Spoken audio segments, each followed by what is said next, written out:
Good afternoon. My colleagues and I remain squarely focused on achieving our dual mandate goals of maximum employment and stable prices for the benefit of the American people. The economy is strong overall and has made significant progress toward our goals over the past 2 years. Labor market conditions are solid, and inflation has moved closer to our 2% longer-run goal, though it remains somewhat elevated. In support of our goals, today the Federal Open Market Committee decided to leave our policy interest rate unchanged. We also made the technical decision to slow the pace of decline in the size of our balance sheet. I'll have more to say about these decisions after briefly reviewing economic developments. Economic activity continued to expand at a solid pace in the fourth quarter of last year, with GDP rising at 2.3%. Recent indications, however, point to a moderation in consumer spending following the rapid growth seen over the second half of 2024. Surveys of households and businesses point to heightened uncertainty about the economic outlook. It remains to be seen how these developments might affect future spending and investment. In our summary of economic projections, the median participant projects GDP to rise 1.7% this year, somewhat lower than projected in December, and to rise a bit below 2% over the next 2 years. In the labor market, conditions remain solid. Payroll job gains averaged 200,000 per month over the past 3 months. The unemployment rate at 4.1% remains low and is held in a narrow range for the past year. The jobs-to-workers gap has held steady for several months. Wages are growing faster than inflation and at a more sustainable pace than earlier in the pandemic recovery. Overall, a wide set of indicators suggests that conditions in the labor market are broadly in balance. The labor market is not a source of significant inflationary pressures. The median projection for the unemployment rate in the SEP is 4.4% at the end of this year and 4.3% over the next 2 years. Inflation has eased significantly over the past 2 years, but remains somewhat elevated relative to our 2% longer-run goal. Estimates based on the Consumer Price Index and other data indicate that total PCE prices rose 2.5% over the 12 months ending in February, and that excluding the volatile food and energy categories, core PCE prices rose 2.8%. Some near-term measures of inflation expectations have recently moved up. We see this in both market and survey-based measures, and survey respondents, both consumers and businesses, are mentioning tariffs as a driving factor. Beyond the next year or so, however, most measures of longer-term expectations remain consistent with our 2% inflation goal. The median projection in the SEP for total PCE inflation is 2.7% this year and 2.2% next year, a little higher than projected in December. In 2027, the median projection is at our 2% objective. Our monetary policy actions are guided by our dual mandate to promote maximum employment and stable prices for the American people. At today's meeting, the committee decided to maintain the target range for the federal funds rate at 4.25% to 4.5%. Looking ahead, the new administration is in the process of implementing significant policy changes in 4 distinct areas: trade, immigration, fiscal policy, and regulation. It is the net effect of these policy changes that will matter for the economy and for the path of monetary policy. While there have been recent developments in some of these areas, especially trade policy, uncertainty around the changes and their effects on the economic outlook is high. As we parse the incoming information, we're focused on separating the signal from the noise as the outlook evolves. As we say in our statement, in considering the extent and timing of additional adjustments to the target range for the federal funds rate, the committee will assess incoming data, the evolving outlook, and the balance of risks. We do not need to be in a hurry to adjust our policy stance, and we are well positioned to wait for greater clarity. In our SEP, FOMC participants wrote down their individual assessments of an appropriate path for the federal funds rate based on what each participant judges to be the most likely scenario going forward. An admittedly challenging exercise at this time in light of considerable uncertainty. The median participant projects that the appropriate level of the federal funds rate will be 3.9% at the end of this year and 3.4% at the end of next year, unchanged from December. While these individual forecasts are always subject to uncertainty, as I noted, uncertainty today is unusually elevated. And of course, these projections are not a committee plan or a decision. Policy is not on a preset course. As the economy evolves, we will adjust our policy stance in a manner that best promotes our maximum employment and price stability goals. If the economy remains strong and inflation does not continue to move sustainably toward 2%, we can maintain policy restraint for longer. If the labor market were to weaken unexpectedly or inflation were to fall more quickly than anticipated, we can ease policy accordingly. Our current policy stance is well positioned to deal with the risks and uncertainties that we face in pursuing both sides of our dual mandate. At today's meeting, we also decided to slow the pace of decline in our balance sheet. Since we began balance sheet runoff, our securities holdings have declined by more than $2 trillion. While market indicators continue to suggest that the quantity of reserves remains abundant, we have seen some signs of increased tightness in money markets. Beginning in April, the monthly cap on Treasury redemptions will be lowered from $25 billion to $5 billion. Consistent with the committee's intention to hold primarily Treasury securities in the longer run, we are leaving the cap on agency securities unchanged. This action has no implications for our intended stance of monetary policy and should not affect the size of our balance sheet over the medium term. The committee also continued its discussions as part of our 5-year review of our monetary policy framework. At this meeting, we focused on labor market dynamics and our maximum employment goal.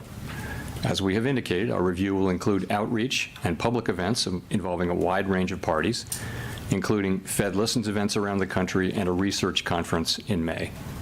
Throughout this process, we will be open to new ideas and critical feedback, and we will take on board lessons of the last 5 years in determining our findings. We intend to wrap up the review by late summer. The Fed has been assigned 2 goals for monetary policy: maximum employment and stable prices. We remain committed to supporting maximum employment, bringing inflation sustainably to our 2% goal, and keeping longer-term inflation expectations well anchored. Our success in delivering on these goals matters to all Americans.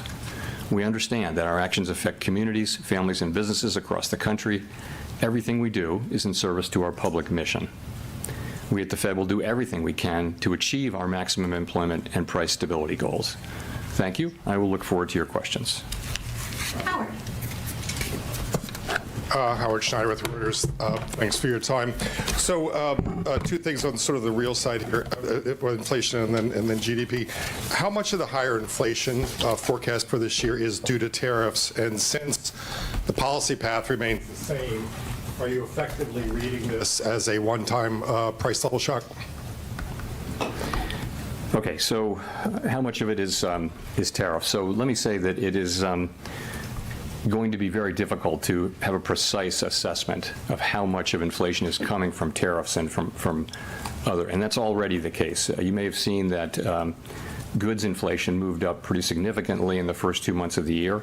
Trying to track that back to actual tariff increases, given what was tariffed and what was not, very, very challenging. So some of it, the answer is clearly some of it. A good part of it is coming from tariffs, but we'll be working, and so will other forecasters, to try to find the best possible way to separate non-tariff inflation from tariff inflation. In terms of your sort of looking through question, too soon to say about that. As I've mentioned, it can be the case that it's appropriate sometimes to look through inflation if it's going to go away quickly without action by us, if it's transitory, and that can be the case in the case of tariff inflation.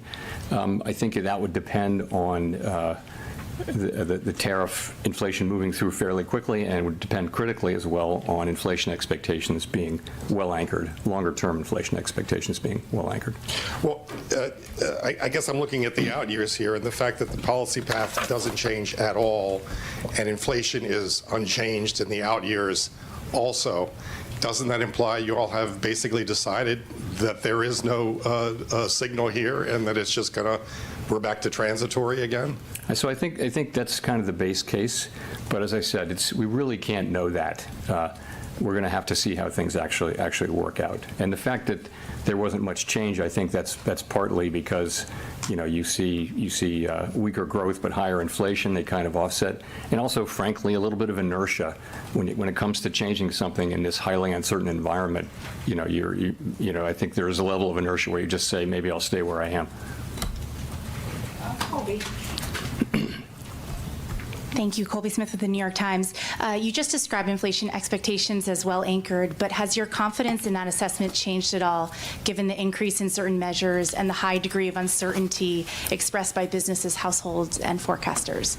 So on inflation expectations, of course, we do monitor inflation expectations very, very carefully, basically every source we can find, and short-term, long-term, households, businesses, forecasters, market-based.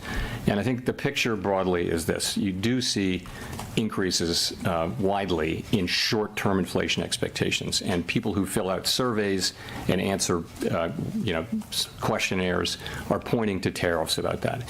If you look in the survey world, if you look a little further out, you really don't see much in the way of an increase. Longer-term inflation expectations are mostly well anchored. If you look at the New York, for example, then you have market-based, and it's the same pattern. People in markets are pricing in break-evens. Some higher inflation over the next year must be related to tariffs. We know from the surveys, but if you look out 5 years or the 5-year forward, you'll see that break-evens are either flat or actually slightly down in the case of the longer-term one. So we look at that, and we will be watching all of it very, very carefully. We do not take anything for granted. It's at the very heart of our framework, anchored inflation expectations, but that's what you see right now. And how much weight do you put on the deterioration in consumer confidence surveys? You said recently that this is perhaps not the best indication of future spending, but I'm curious, what you think is behind this deterioration and to what extent it could be a leading indicator for hard data. So let's start with the hard data. We do see pretty solid hard data still. So growth looks like it's maybe moderating a bit, consumer spending moderating a bit, but still at a solid pace. Unemployment's 4.1%. Job creation most recently has been at a healthy level. Inflation has started to move up now, we think partly in response to tariffs, and there may be a delay in further progress over the course of this year. So that's the hard data. Overall, it's a solid picture. The survey data, both household and businesses, show significant rise in uncertainty and significant concerns about downside risks. So how do we think about that? And that is the question. As I mentioned the other day, as you pointed out, the relationship between survey data and actual economic activity hasn't been very tight. There have been plenty of times where people are saying very downbeat things about the economy and then going out and buying a new car. But we don't know that will be the case here. We will be watching very carefully for signs of weakness in the real data. Of course we will. But given where we are, we think our policy's in a good place to react to what comes, and we think that the right thing to do is to wait here for greater clarity about what the economy is doing.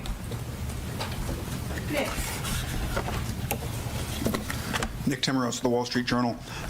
Chair Powell, Chair Greenspan once defined price stability as an environment in which inflation is so low and stable over time that it doesn't materially enter into the decisions of households and firms. Can you say that today, that we have that price stability, that households and businesses are ignoring price growth? When you see buy in advance psychology, big changes in inventories, and surveys that show consumers, at least in the short run, expect higher inflation. So I do like that definition a lot. In fact, I used it at the recent conference where I spoke. So I think a world where people can make their daily economic decisions in businesses and they're not having to think about the possibility of significantly high inflation. We know inflation will bounce around. That is price stability. I think we were getting closer and closer to that. I wouldn't say we were at that.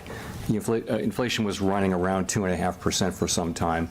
I do think with the arrival of the tariff inflation, further progress may be delayed. The SEP doesn't really show further downward progress on inflation this year, and that's really due to the tariffs coming in. So delayed, but if you look at our forecasts, we do see ourselves getting back into the low 2s in 26 and then down to 2 by 27, of course, highly uncertain. So I see progress having been made toward that, and then progress in the future. I think that progress is probably delayed for the time being. If that's the case, why are there cuts in the SEP for 2025? So again, people wrote down 2 cuts the last time, and they look at the they wrote down meaningful decline in growth from 2.1 to 1.7 in 2025, a tick up in the unemployment rate, so not much there, but core inflation up by 0.3, and so those two kind of balance each other out. So people, not everybody, but on balance, people wrote down similar numbers. The changes aren't that big. The other factor, though, as I mentioned, is just really high uncertainty. What would you write down? I mean, it's really hard to know how this is going to work out. And again, we think our policy is in a good place. We think it's a good place where we can move in the direction where we need to. But in the meantime, it's really appropriate to wait for further clarity. And of course, the costs of doing that, given that the economy is still solid, are very low. Edward. Thank you, Mr. Chairman. Edward Lawrence with Fox Business. So with near 4% unemployment rate, that should be low enough to bring people in from the sidelines in terms of hiring. But we're seeing the hiring rates have been stuck at 2023, 2024 levels. So what's going on there? Yeah, so that's a feature has been for some time a feature of this labor market. You have pretty high participation accounting for aging. You've got wages that are consistent with 2% inflation, assuming that we're going to keep getting relatively high productivity. We've got unemployment, pretty close to its natural level. But the hiring rate is quite low, but so is the layoff rate. So you look at initial claims or layoffs, so you're not seeing people losing their jobs, but you're seeing that people who don't have a job having to wait longer and longer.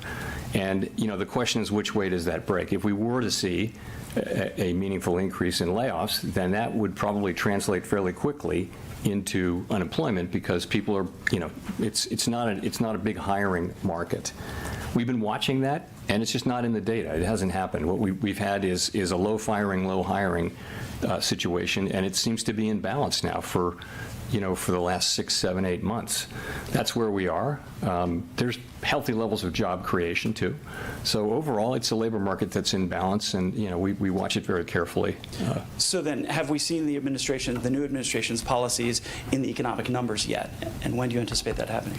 In labor or in other? In labor and inflation, just across the economy, have we started to see the new policies take effect in the numbers? Only in a kind of an early way. I mean, it's only been a few months, right? For example, the layoffs that are happening here are, they're certainly meaningful to the people involved, and they may be meaningful to a particular neighborhood or region or area, but at the national level, they're not significant yet. But we don't know. We don't know how far that will go. We'll find out much more. I mentioned that you saw we've had two very strong goods inflation readings in the last 2 months, which is very unexpected. I think hard to trace it to specific tariffs, but it must have something to do with, it's either noise and it'll come back, and that's very possible too. But if it is persistent, then it must be to do with people buying ahead of tariffs or raising prices ahead of tariffs and things like that. Those kinds of things happen, and they're very, very hard to capture because so much of it is indirect. A great example is their washing machines were tariffed in the last round of tariffs, and prices went up. But prices also went up on dryers, which were not tariffed. So the manufacturers they just kind of followed the crowd and raised it. So things happen very indirectly. And so there'll be a lot of work done in coming months to try to trace all that through. But ultimately, though, it's too soon to be seeing significant effects in economic data. Craig. Craig Torres from Bloomberg News. Thanks, Chair Powell. You said transitory price increases from tariffs are the base case. Transitory is the base case. Wasn't it the base case last time? And didn't the FOMC forecast lower inflation ahead last time? And wasn't the lesson that it quickly got into services, haircuts, daycare, everything else? And so I'm just wondering why the 9 aren't taking that on board and are cutting twice this year. When you say last time, are you talking about the last? Pandemic, yes, during the Because you pandemic. could have been talking about the last time there were tariffs, in which case the inflation was transitory. Yeah, no, of course, we're well aware of that. And, you know, it's still the truth. If there's an inflationary impulse that's going to go away on its own, it's not the right policy to tighten policy, because by the time you have your effect, you're in effect by design, you are lowering economic activity and employment. And if that's not necessary, you don't want to do it. In real time, as we know, it's hard to make that judgment. And we're well aware, you know, of what happened, obviously, with the pandemic inflation. But I mean, we have to look at this as a different situation. There are differences and similarities. I mean, it's a different time. You know, we haven't had real price stability fully reestablished yet, and we have to keep that in mind. And you know, we hear that people are very reluctant to take on to allow prices to go up. At the same time, we hear that businesses are intending to pass many of these prices through. So it's hard to say how this is going to work out. Steve Leisman, CNBC. Thanks for taking my question, Mr. Chairman. The Bank of Canada, in its last policy statement, said monetary policy cannot offset the impacts of a trade war. What it can and must do is ensure that higher prices do not lead to ongoing inflation. I wonder if that kind of reflects your own sense of prioritization faced with higher prices and weaker growth, that the idea is you have to take care of inflation. You know, so we have two goals, right? We have maximum employment and price stability, and we have to balance those. And you know, there can be situations in which they're in tension, right? And we actually have a provision in our consensus statement that says what we should do in that case. That's a very challenging you know, situation for any central bank, and certainly for us. And so what we say that we'll do is we'll look how far each of those two goals is, each of those two measures is from its goal, and then we'll ask how long we think it might take to get back to the goal for each of them, and we'll make a judgment, because our tools work in one direction. We're either tightening or loosening. So it's a very challenging situation. Let me say, we don't have that situation right now. That's not where the economy is at all. It's also not where the forecast is. I don't know any mainstream forecasts that really show significant problems like that. Well, just to follow up, yesterday, the UCLA Anderson forecast said there's high probability of a recession. Where do you stand on whether or not the slowdown you're seeing creates a higher probability or concern that you may have on recession? Thank you. You know, there's always an unconditional possibility of a recession. It might be broadly in the range of 1 in 4 at any time. If you look back through the years, there could be within 12 months a 1 in 4 chance of a recession. So the question is whether whether this current situation, those possibilities are elevated. I will say this. We don't make such a forecast. If you look at outside forecasts, forecasters have generally raised, a number of them have raised their possibility of a recession somewhat, but still at relatively moderate levels, you know, still in the region of the traditional, because they were extremely low. If you go back 2 months, people were saying that the likelihood of a recession was extremely low. So has moved up, but it's not high. Chris. Hi, thank you. Chris Rugaber at Associated Press. As you know, I guess last night, President Trump fired 2 members of the Federal Trade Commission, an independent agency, and this could cause the kind of legal fight about the administration's power to fire independent people. If those firings stand, is that a threat to the Fed's independence? Could he do the same thing to the Fed board? So I think I did answer that question in this very room some time ago, and I have no desire to change that answer, and have nothing new for you on that today. Well, maybe I'll have another mulligan. As you know, I wanted to go back to the consumer sentiment, particularly the inflation expectations in the University of Michigan survey. In the summer of 2022, you cited the rise in the long-term inflation expectations in that index as the reason that you went big with a 3/4 point hike. So I know you've talked about all the different measures now, but you seem to not be placing the same weight on that. And so I'm just wondering, are you dismissing that, what we saw last week from the University of Michigan, or does that carry the same weight as it did in the past? So I mentioned it back then, but in no way did I place a huge weight on it. I think that was a ex post story, but it wasn't the case. That was a preliminary reading, and so is this. And it's also, this is that Michigan, the one you're referring to, the longer term thing. You know, we look at it, we don't dismiss data that we don't like, we force ourselves to look at it, but it is an outlier compared to market-based and compared to other survey-based assessments of longer run inflation expectations. So we got to keep that in mind. And I would just say we look at all of them, and that one's kind of an outlier, but you know, nonetheless we take notice of it. Thank you. Michael McKee from Bloomberg Radio and Television. There is a worry on Wall Street that when you say you want to study the net effect of the fiscal policies we may see on the economy, that you would end up waiting too long and be behind the curve in responding to any downturn. How can you reassure people that you can spot a problem early enough unless you decide to be preemptive?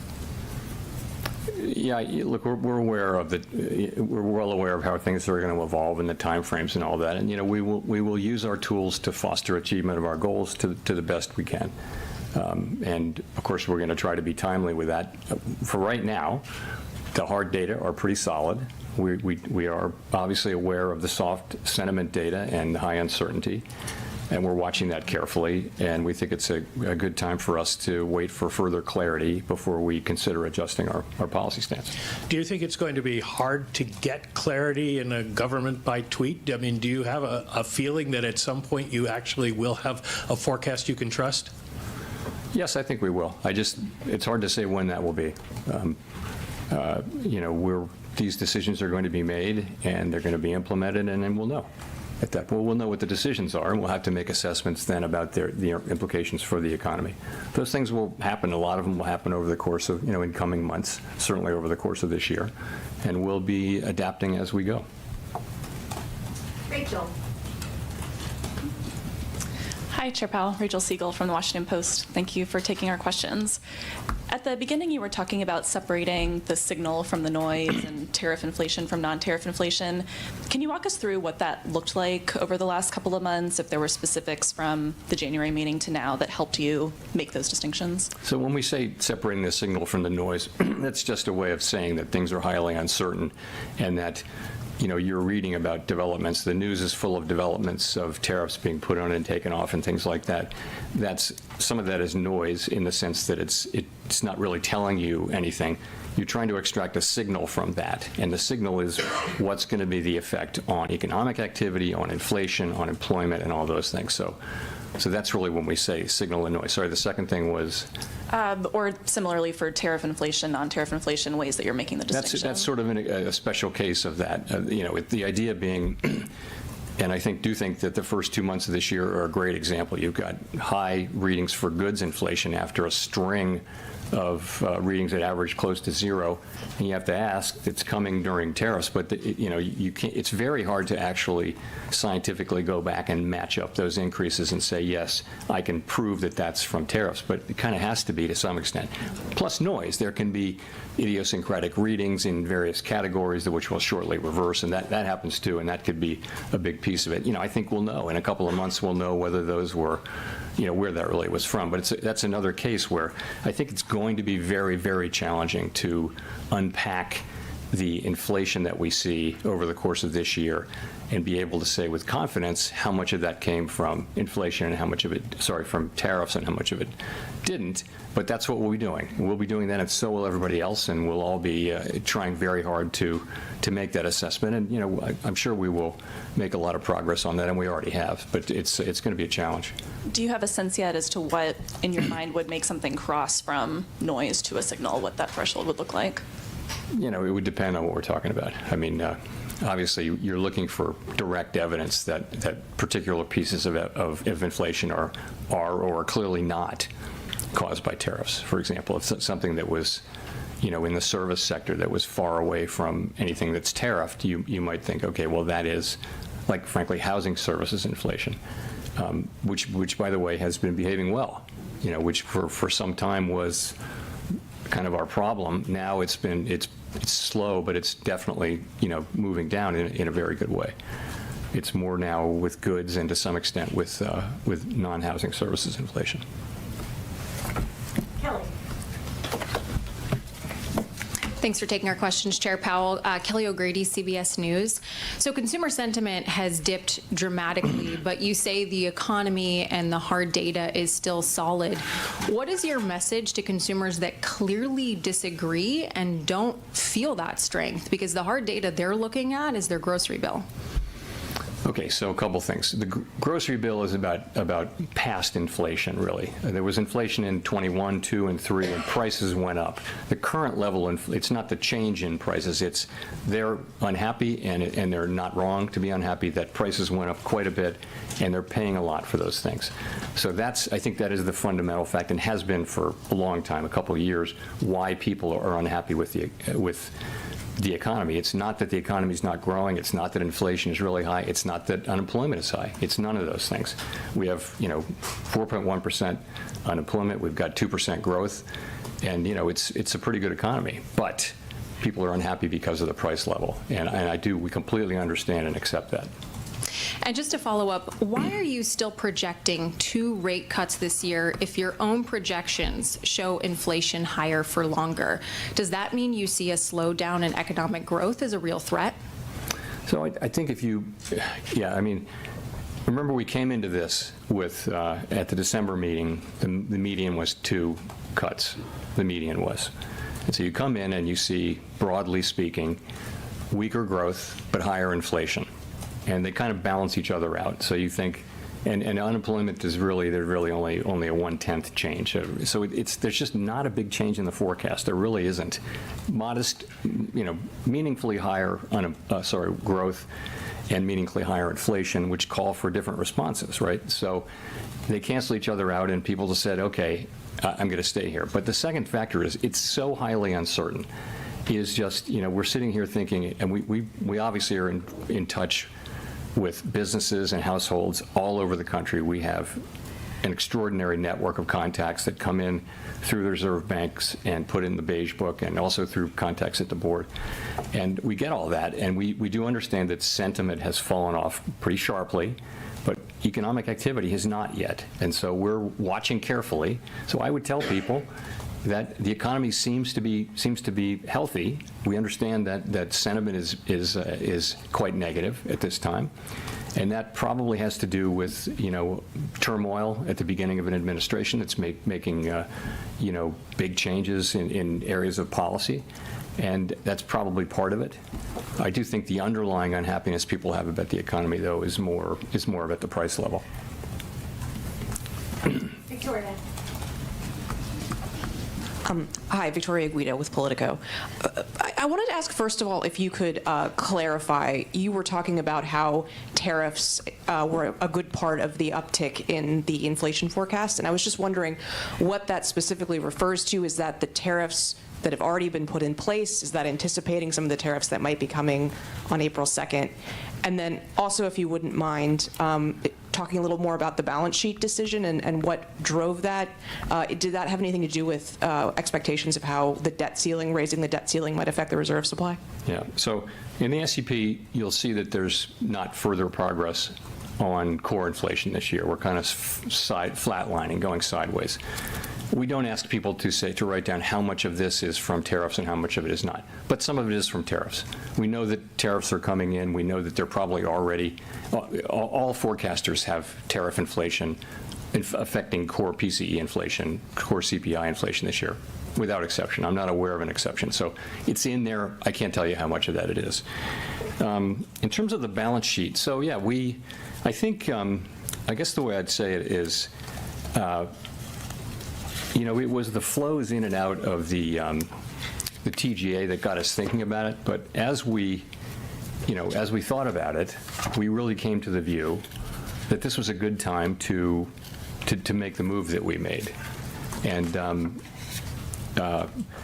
broadly committee that came around to the view that we would do the same thing we'd already done, which is I guess in June, was it June, whenever it was, we lowered the pace of QT, and we're just going to do that again. We're going to cut it roughly in half.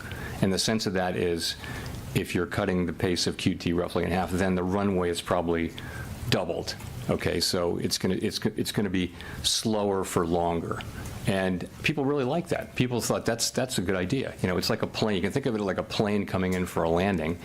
As we get closer, and by the way, we still think that reserves are abundant, although you begin to see some of the things we look at begin to react a little bit, but we still think that they're abundant. And of course, now the TGA is emptying out, so reserves are higher now, so you can't really see the underlying signal. So we came around to the view, and it had a lot of appeal, and so we did it. It has no implications at all for monetary policy. It has no implications at all for the ultimate size of the balance sheet. It isn't sending a signal in any hidden way that you can try to tease out. It's just not there. We're basically, it's very consistent with our plans and our practices that we've published and that we've followed since we began this, what is a very successful, rundown of the balance sheet. Again, the second time that we've slowed the pace, and we've said that we would stop when we were somewhat above the level we judge as ample. And clearly we're not at that level yet, but we're going to be approaching it more slowly.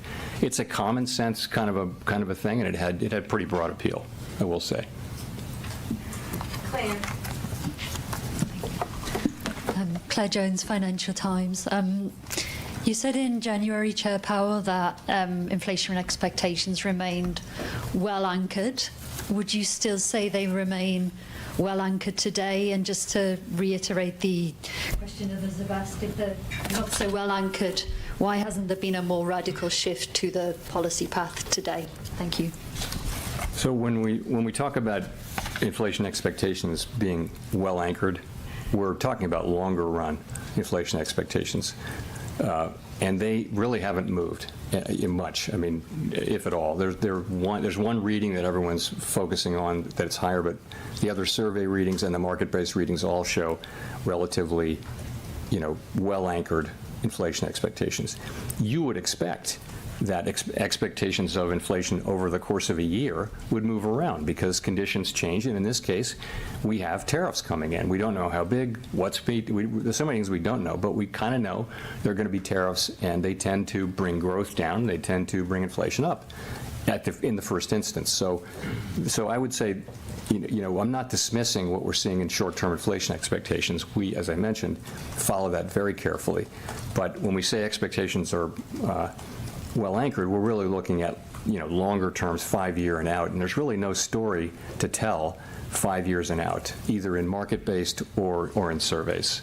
But we'll watch it. I mean, we're not we're not going to miss any evidence that longer term or medium term inflation expectations are moving. Neil. Hi, Chair Powell. Neil Irwin with Axios. Treasury Secretary Bessent has observed that a large share of job growth over the last couple of years has been in what he calls government or government-adjacent sectors, healthcare, education. Do you agree that there's some weakness in underlying private job growth, and do you see the composition of job growth as something that has policy implications? So that has been the case. We talked about that over the course of the last year. There were some good number of months and times when a lot of the job creation was concentrated in, educational institutions, healthcare, state governments, things like that. There were also times when private sector job growth has been moving in a healthy range. I mean, they're all jobs, but and remember, we're at very low unemployment for quite a time now. So I think it's a good labor market, but it's something that we monitor carefully. From our standpoint, employment is employment. But the elected government is entitled to have, we don't have policies that address different kinds of employment, but the elected government has a different role, and they can have those. Here's a quick QT question. Does the committee envision at some point tapering the MBS runoff as well? I think tapering it, I don't know. There's no plan to do that. At a certain point, we'll stop runoff. And we may or may not stop MBS runoff, though, because, we want to stop runoff in net at some point. We haven't made any decisions about that. We want the MBS to roll off our balance sheet. We really strongly desire that. So, but we haven't made any decisions about that. I think we'd look carefully at letting that keep going, but hold the overall size of the balance sheet in, constant at some point, a point that we're not out yet. Simon. Simon Rabinovich with The Economist. Thank you, Chair Powell.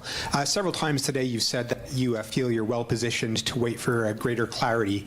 At the same time, you could point to quite a few growth risks at the moment. We've seen a stock market that's gone quite wobbly, rapidly cooling housing sales, plunge in confidence surveys. Today, not only did the S&P mark down the growth outlook, 17 of 19 see risks to the downside.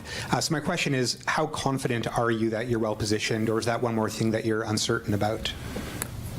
I'm confident that we're well positioned in the sense that we're well positioned to move in the direction we'll need to move. I don't know anyone who has a lot of confidence in their forecast. I mean, the point is we are at, we're at a place where we can cut, or we can hold what is clearly a restrictive stance of policy, and that's what I mean. I think that's well positioned. Forecasting right now, forecasting is always very, very hard, and in the current situation, I just think uncertainty is remarkably high. And sorry, standing here today, would you be surprised to pivot back towards rate cuts in May? I think we're not going to be in any hurry to move, and as I mentioned, I think we're well positioned to wait for further clarity, and not in any hurry. Matt. Matt Egan with CNN. Thank you, Chair Powell. The Fed statement released today removed a line that previously said the committee judges that the risks to achieving its employment and inflation goals are roughly in balance. Can you explain the decision to remove that line? Does it mean that you're now more concerned about inflation or about employment? Actually, it does not mean either of those things. Sometimes with language, it lives its useful life, and then we take it off, and that was the case here. There's really not meant to be any signal here. Over the past year, conveying the sense of the balance of risks was important, that they be in balance or close to being in balance.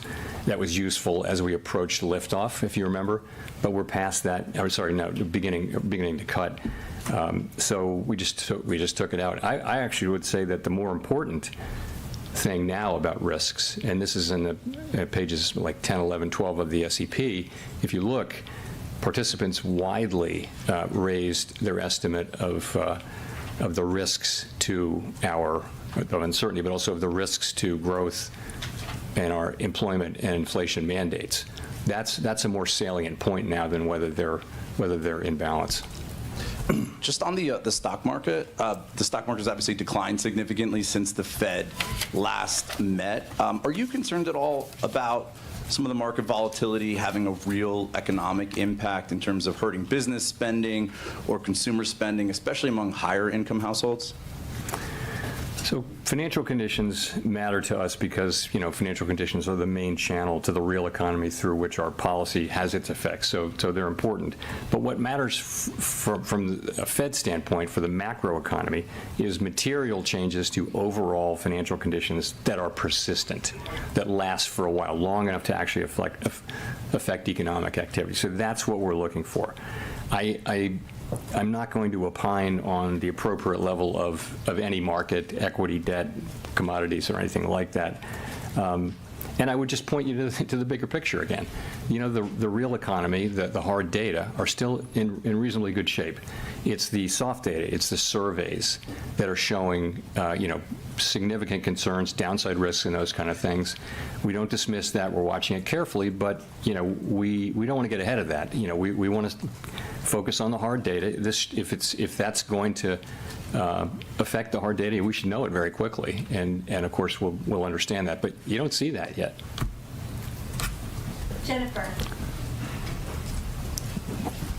Thank you, Chair Powell. Jennifer Schonberger with Yahoo Finance. As you look to navigate higher inflation and lower growth, the Fed has talked about heeding the lessons from the 1970s. Is the Fed willing to have a recession if it means breaking the back of inflation? Well, fortunately, we're in a situation where we have seen inflation move down from, higher levels to pretty close to 2%, while the unemployment rate has remained very consistent with full employment, 4.1%. So we now have inflation coming in from an exogenous source, but the underlying inflationary picture before that was, basically 2.5% inflation, I would say, and 2% growth and 4% unemployment. So that's what we did. That's what together the economy accomplished. So I don't see any reason to think that we're looking at a replay of the 70s or anything like that. Inflation, underlying inflation is still running in the 2s with probably a little bit of a pickup associated with tariffs. So I don't think we're facing, I wouldn't say we're in a situation that's remotely comparable to that.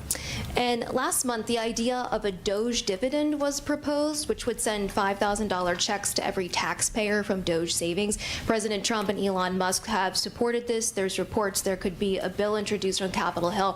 What impact might that have on household savings and spending in terms of your growth and outlook for inflation? It's not appropriate for me to speculate on political ideas or fiscal policy for that matter. So I'm gonna pass on that one. Thank you.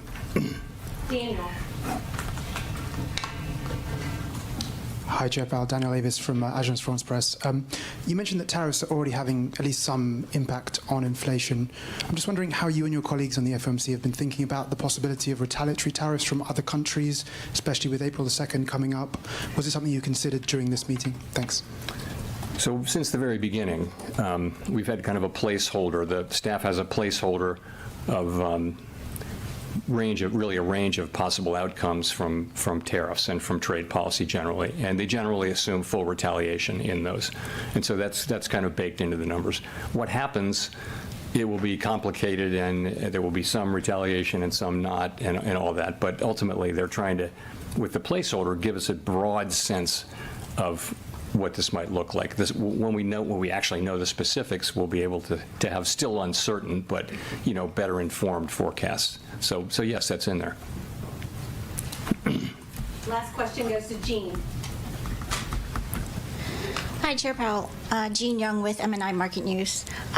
Had a couple questions on the balance sheet change that you made. So the minutes had initially described your discussion on slowing QT as temporary until the debt ceiling is resolved. But from what you said earlier, it doesn't sound like there's a desire to kind of regain the pace of QT that we have at the moment after the debt ceiling is resolved. Is that the case?